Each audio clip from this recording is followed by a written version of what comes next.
what's behind me, this was the ghetto. So the ghetto was here until this wall, okay?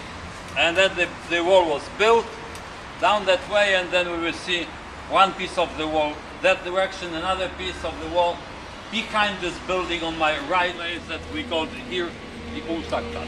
They call it the Ultaktat.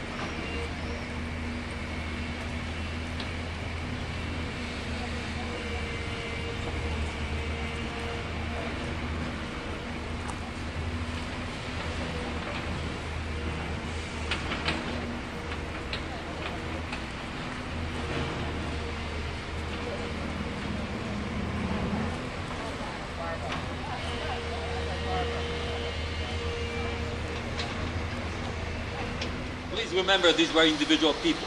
We have to think about individual people. About 100,000 died in the ghetto.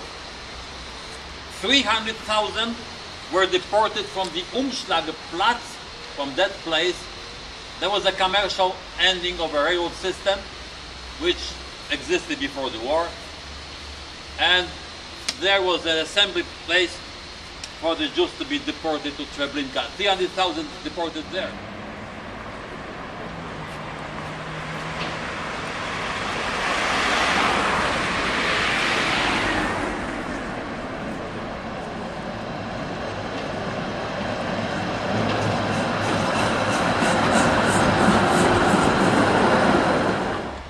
They entered, and then the Jews started fighting. There were two groups of resistance. One was Jewish Combat Organization, which was a left-wing organization led by Mordechai Anielewicz, which we think counted about 500 people. The young guys wanted to fight. The other one was Jewish military, as we call it, Jewish Military Union. This was a right-wing organization, and these were people who had been soldiers in the Polish army before the war.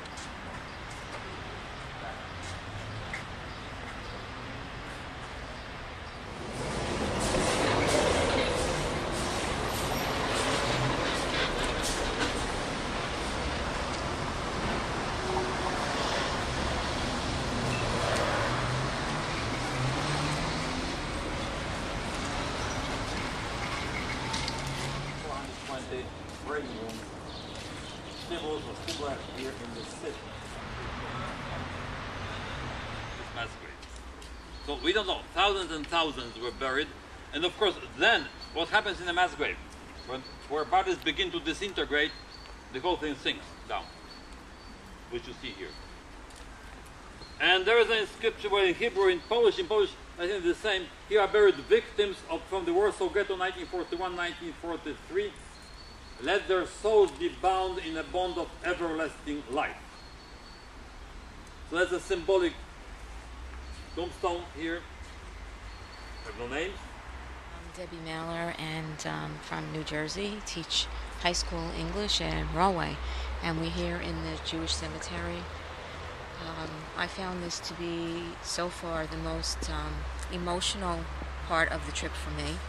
Seeing the graves, especially the mass grave, and what got me most is the neglect and seeing no stones on so many graves, meaning not only has no one been here to visit the graves, there is no one to visit the graves.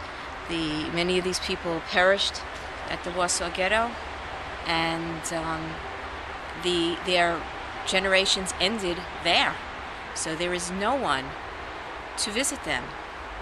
It's our duty, I believe, and our responsibility to be here and visit them, although it's very heartbreaking to me to see all this overgrowth and the neglect of these tombstones.